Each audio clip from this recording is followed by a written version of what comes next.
Welcome to Valiant Business, where we champion and equip freedom and faith-minded business leaders to fuel growth so they can make a measurable difference in their community and world. I'm Amy Alexander, the focus czar of growth strategists. Hi, I'm David Mills. I am the Hawaiian shirt wearing because it's January 4th and it's 70 degrees of growth strategists. And I am Chad Alexander, the chaos theorist of growth strategists. And we will never unpack what our actual titles mean, ever. So if you want to continue listening for that, it's going to be in vain. Brilliant. Speaking of V words, we did change our podcast name from Braveheart Business Growth to Valiant Business. I know, it's a super awesome change. We're here for it. I thought that was different. Something was different. I just knew it. We have said all along that we're sort of like taking you guys along on our journey. And so thank you for coming along with us. Don't be too surprised when something changes, like our podcast name. It's not likely to change again. We always knew Braveheart might not stick, but we didn't want to keep it. We didn't want that to keep us from launching our podcast. So we did something sort of minimally viable, if you will, if you'd like to use a startup term. But now we're stuck on Valiant and we're here for it. We're going to talk some about, in the spirit of growth mindset, why did we make this shift? Why did we pivot a little bit? Why Valiant? But to start our podcast, we have a brand new segment. It's called Valiant Effort of the Pod, or it could be Valiant or Not. I don't know. I guess we'll name it eventually. But we want to talk about maybe a branding fail, maybe branding success. You tell us. I think it should be called Valiant or Not. I'm here for that. I have a Valiant or Not, mostly a not, from April of 2010. And this is the Buckets for the Cure campaign that Kentucky Fried Chicken teamed up with Susan G. Komen for the Cure, Cancer Foundation. And what they did is they decorated all of their pink buckets, really cool graphics. They put inspirational sayings on them, and they committed to giving 50 cents per bucket for breast cancer awareness. So basically, they wanted us to eat a lot more greasy, deep fat fried, carcinogenic laden, fried chicken. And at the same time, they would offset, it's kind of like a carbon offset for cancer. They're going to offset the cancer impact of eating all the extra chicken with a small donation to Susan G. Komen Foundation. So this was the branding, the visual branding was very nice. It was really great graphics and all that, but the brand impact was horrible. This was a major brand fail for KFC. Somehow greasy fast food and breast cancer awareness and cancer health just don't go together. And they were royally ripped pretty much everywhere. Here's what our friend Bill Maher had to say. He said, how else could marketers get away with selling us poison, calling it food, and donating to a cause near and dear to our fat-clogged hearts? And for our part, we trudge along behind their Pied Piper sales of fat, sugar, and salt, bloated, sick, pale, and always ready for more. So it's a valiant effort to stand up and contribute to the fight for breast cancer, but it was really ill-conceived, and maybe they should have rolled out like a healthy chicken bucket, like chicken sans all the hormones, all the fat and grease instead, and they could have maybe used pink food coloring on the chicken. Maybe that would be the play. Wow. Oh yeah, pink food coloring. That's good for you. Gosh, the healthy chicken bucket. No. Anyway, that doesn't make my children go crazy every time they have it. Not Valiant. Those boobs, all they traded was breasts for breasts. That's all they did. Come on, KFC. Oh my gosh, we're in rare know form better today. about that. Okay. Wow, this is way better podcast now. Yes. All right. I also have a Valiant or Not moment, and then we're going to get on with it. What I would like to propose is when Disney develops a brand new series for Spanish-speaking audience, a heartwarming tale of a young business-minded man who picks himself up by his bootstraps and develops an enterprise fashion organization called Balenciaga. What happens when Disney pairs up with Balenciaga right after Balenciaga has just come out to be like the leading peddler of pedophilia ideas? What happens then? Is that Valiant or not? What do you think? Nah, that's a fail. Yeah. That's a That's a definitely a fail. fail. That's Extremely so. that's a vote with your feet moment, right? Your It feet and your sure wallet will not is. go to Disney. That is correct. And they're gonna miss out on a lot of my money this year because I'm gonna be in Florida for quite a while. And I'm going to take down this I Star could've Wars spent- thing too, because it's owned by that tyrannical Marvel, Star Wars, Disney conglomerate that's technically not a monopoly because, oh no, that they're okay because they're a big business. It's just little business monopolies that they want to take care of. But yeah, why support those kind of people? Why do that? That's not Valiant at all. That's stupidity.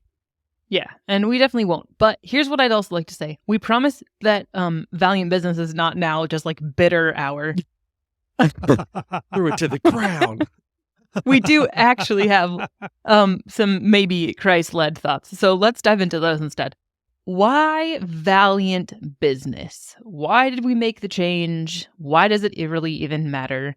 It matters to us mostly because we're kind of obsessed with valor. It's the whole reason we originally named this endeavor Braveheart, because we freaking love Braveheart and we love Scotland, but also there is this really strong sense of duty and responsibility and morals and standing up for what's right that is embodied in Braveheart. And it is that valiant valor thing. And it does feel like it's missing in today's culture. So there's lots of reasons why I'm obsessed with valor. Dave and Chad, what are your thoughts? Why Valiant? Yeah, Chad, why Valiant? Well, for me, it reminds me of the Lord of the Rings in Valinor, the place that the elves go. It's basically like Tolkien's version of heaven. They go to these beautiful lands, much akin to flowing with milk and honey, whatever. I'm mixing all these metaphors here. But yeah, Valinor, there you go. That's So cool. why It I actually it reminds me, Amy, of a Bible passage. But before I talk about that, I just want to say that we were having a conversation a few days ago, and I was just talking about in my career, I have learned how to kind of have two languages, be bilingual, and my languages are both in English. For me, one has been the language of kind of corporate and nonprofit speak. And then the other language that I know is kind of the language of faith. And I've been really careful how I use these two languages. I try and speak one in the right place and the other in the right place. But you made a comment, Amy, which I thought was really good. You said, you know what? The seasons have changed. And I think that's really true. I think that lots of folks have decided that they are just going to be themselves and whatever comes out, comes out. And we're not going to have to necessarily follow all the same conventions we always have. And some of this goes back to the idea, I think the fallacy that religion is a private thing and we shouldn't talk about it. We should keep it at home around the dinner table or something. Family Bible reading hour. I don't know. It's restricted to Sunday mornings between 9 and 11. But the truth is that, faith, our convictions about where we spend our money, the way we raise our children, the way we treat people, our values, all of that is hardly private. It's actually very public. And all around us, we see folks deciding that they're going to talk about their beliefs and their values. And so I think that valor to me means just being who you are and letting the chips fall where they may. So that's part of why I think this is a great name change. And I think we want to work with businesses that have that same kind of courageous approach to serving people. They're being valiant in the way that they serve their customers. They're being valiant in the way they stand up for their employees. They're being valiant in the way that they don't just cave into necessarily PC ideas or whatever the woke crowd is pushing, but they stand up for what they believe. So I think standing up for your values and what you believe is really what it means to be valiant to me. That's really good. I mean, part of the name change for sure was just clarity, like as opposed to tying ourselves to an awesome but in today's age obscure movie. We just wanted to say what was what, right? So let's just call ourselves what it is we actually care about, which is to be a valiant business. But the idea of valor is something that I've been sort of exploring the last year.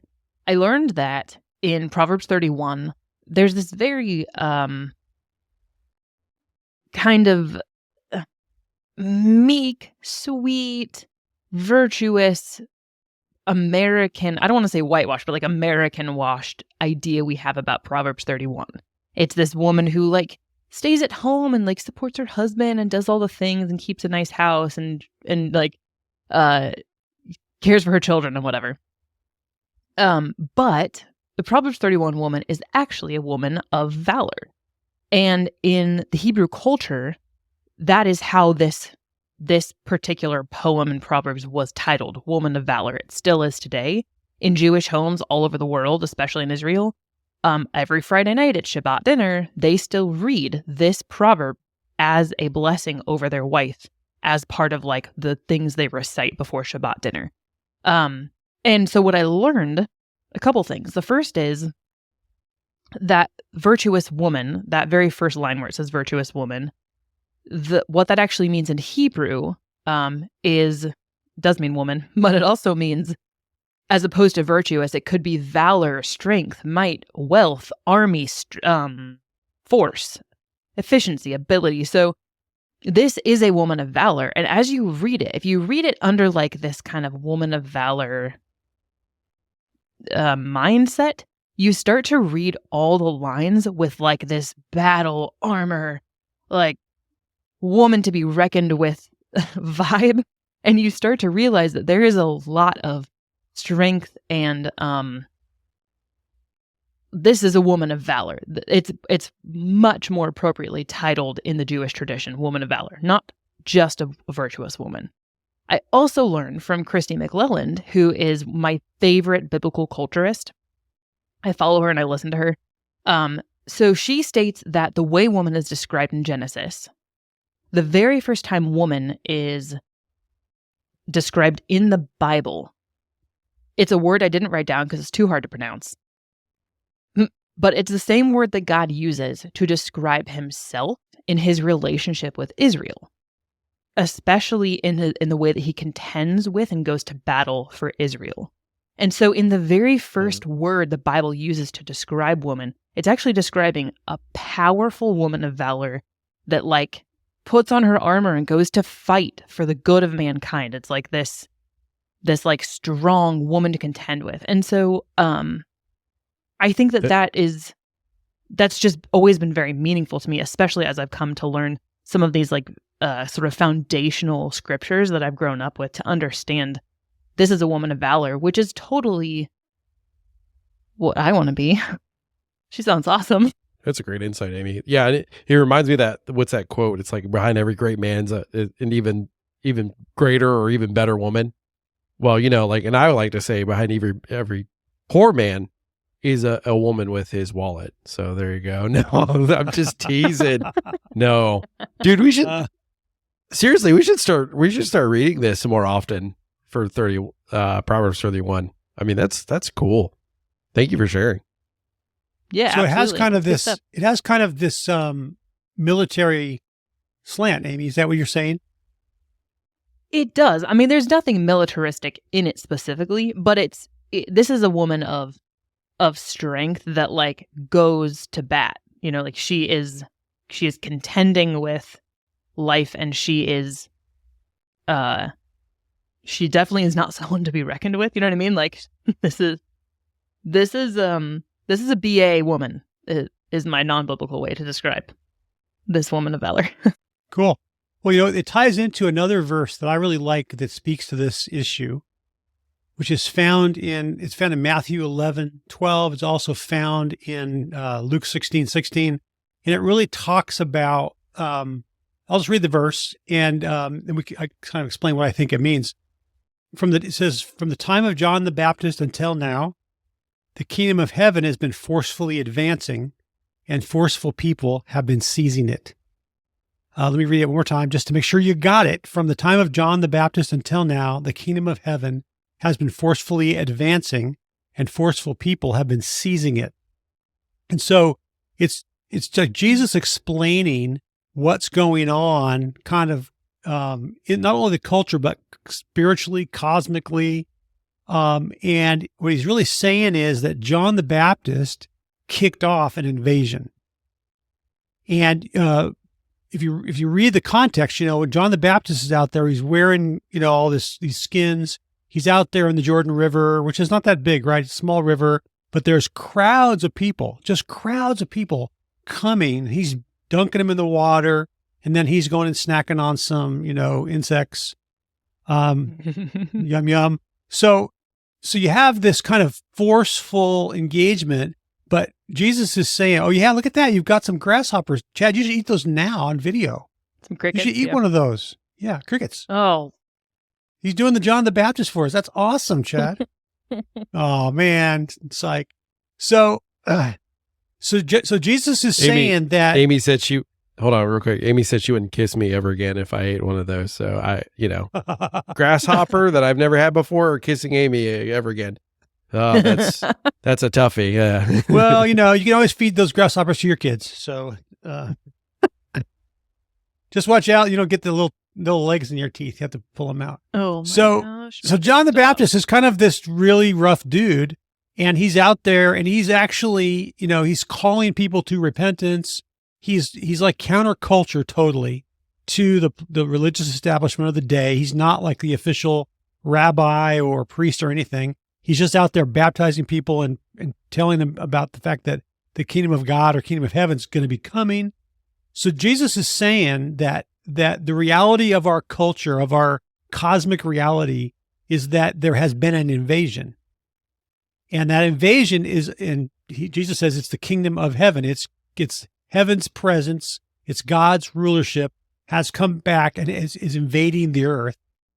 And it's happening forcefully. So there's this military kind of thing going on. There's this conflict going on. It is a spiritual conflict. And I think, if you're in business or any leadership of any kind, like you can't look at the world around us and say there's no conflict. I'm not talking about military conflict. I'm talking about cultural conflict, spiritual conflict, and even to the point I was thinking about today, people are trying to get other people to deny the fact that they have a particular gender. Like, talk about root identity, So now we're gonna not only deny everything, our family, everything's a social construct. We can throw it all away, even our gender. So there's this conflict going on, and it's not just cultural. It's not even about political stuff. It's actually spiritual. So the last part of the verse says that forceful people have been grabbing hold of it, have been seizing it.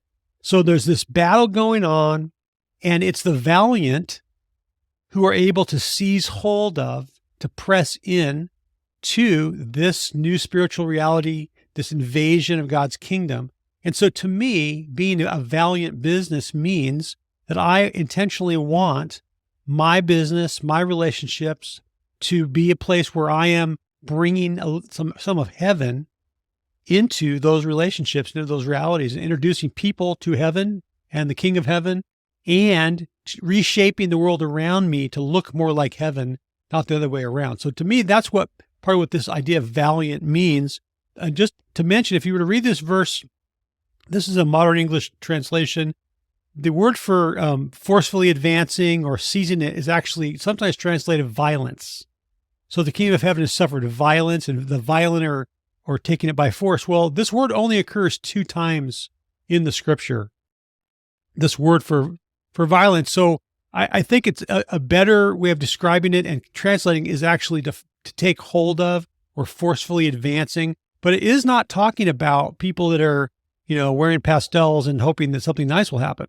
It's talking about people like John the Baptist who are eating grasshoppers and telling people they need to change their lives, right? So there's this valiant nature.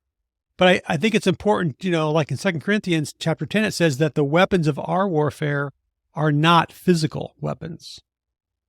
Our weapons are spiritual, right? So this is not advocating for violent actions It's really saying that we need to seize hold of this, of what God's doing, and we need to bring it into our lives. And so to me, a valiant business is bringing some of heaven into the reality of their business and their relationships with their employees and their customers. Something that is really interesting about John the Baptist, and if you've read the text, you know this, but it's often these things elude us or we don't spend time really talking about it or thinking about it. But John the Baptist came and sort of was made known in a very counterculture way. He was born to a really well-known priest many, many, many years after would have been normal to even, for his mom to even be able to give birth. So he was conceived out of a miracle. And then he was born to a priest. So his whole life was extremely public. And there were, I'm sure, a lot of expectations. He was a Levite, so there are a lot of expectations around, like, who's John the Baptist going to be? We know that the Lord, miraculously provided John to his parents. And then he, goes out and dresses in bizarre clothes and, lives out in the wilderness and, eats bugs. And then he just, comes out of nowhere and they're like, oh, there's John the Baptist, the weird, miraculous child. And also in a time when people thought their savior was going to come physically forcefully, take down the Roman Empire and right. Take over reign of Israel. And he's all about peace and love and I don't know. Yeah. It's just, he was so counterculture and so the opposite of who the Jews were expecting. And he I think was setting that stage for what does God's kingdom look like? It's very upside down. It's not what you expect. And I think that's also to be noted as we are developing our own businesses and figuring out how to be good leaders. And, let's not be countercultural for the sake of counterculture, but God's kingdom is naturally very counterculture to New Age ideas, to secular living, to even the American dream to an extent, this pursuit of happiness idea. There's a lot of ideas that are very not God's kingdom. And so I love that I've always loved that John the Baptist is this beginning of God's upside down kingdom on earth. So we've kind of upgraded from William Wallace, whose story was embellished in Braveheart, to John the Baptist, who is really is a hero in the sense that he is a valiant person who's willing to take it on the chin, or in his case, on the neck, for what he believes, right? And he's setting up this counterculture reality, and Jesus took it way farther, right? So these two guys, Jesus, after John the Baptist, they took this whole counterculture thing really way farther. I would say, we're not, I don't think this verse or our interest is that people just want to tear stuff down. I don't think we're interested. I don't think that the role of leaders who are redemptive is just to wreck stuff, tear it down. There's a political sign we drive by in our town which says, crush, does it say crush the establishment? Or demolish the establishment or something? Yeah. Yeah, I don't think that's what this is about. Now, you know what? There are things that have to be addressed, and there are things that have to be spoken to, and there are decisions that have to be made that have wallet and life implications. But it doesn't mean we're just about tearing stuff down. It does mean that we do believe that there has been this invasion of something far better that we can have if we are forceful and valiant in laying hold of it. So. Yeah, that's really good. The other thing we can, I think, learn from John the Baptist is people that want to be valiant often in our culture are heroes. And there's a lot that they get to be known for, and they become famous for being such great, valiant people. But John the Baptist was always trying to disappear. He was setting the stage and making the way for the good news and for Jesus. And that is also, I think, part of our own hope. We want to be quiet, I was going to say quiet in the shadows leaders, but that's maybe not what I mean. But we want to disappear because like our this valiant effort isn't an attempt to make God and Jesus famous. And even in our business life, it's not about our own valiant efforts or our own abilities or any of those things. It's about sort of taking on the identity that God has given us and stepping into that courageously and bravely and in full authority of who Jesus is and who Jesus, the authority Jesus has given us. But it's still really, it's not about us. So that's part of John the Baptist's deal. There's a good, challenge to us as leaders to think about John the Baptist. He understood his role. And so at the same time that he was laying hold of something forcefully and aggressively and valiantly, at the same time, he was being humble and recognizing that he had a part to play, but it wasn't the only part. So there was this understanding that his remit, his mandate was to do certain things, and that was it. And those things were pretty challenging. Like what he was doing was pretty stinking challenging. He wasn't like he was a pop star, singing some amazing thing on the radio and people loved him and came to his concerts, and paid lots of money to do it and wore his t-shirts. It was instead like no one was dressing like John the Baptist. There was no John the Baptist swag. Like there was no keychain with a grasshopper on it or no like hairy shirts that you could wear that were John the Baptist swag. Right? He was challenging the status quo by calling people to something that was something that they weren't doing, right? He was calling them to change their hearts and change their attitudes and turn back to God. So really interesting, super interesting character. And I think he really does fit this concept of valiant. And I think Jesus labeled him that way by talking about him in this context of those who are forcefully seizing the kingdom. That's some good stuff for today, I'd say. Yeah, not sure there's much else to say, but we did want to introduce our new podcast name and our reason why. We're working with some business leaders right now who I think are incredibly valiant. And so I think maybe we'll try and get them on sometime and just talk about what they're doing. There's definitely great examples of this all through our culture, great leaders that we want to highlight. And there's also some more examples of those who they're making an effort, but it's not quite getting it. So, yeah, absolutely. All right, guys. Well, here's to valiant leadership.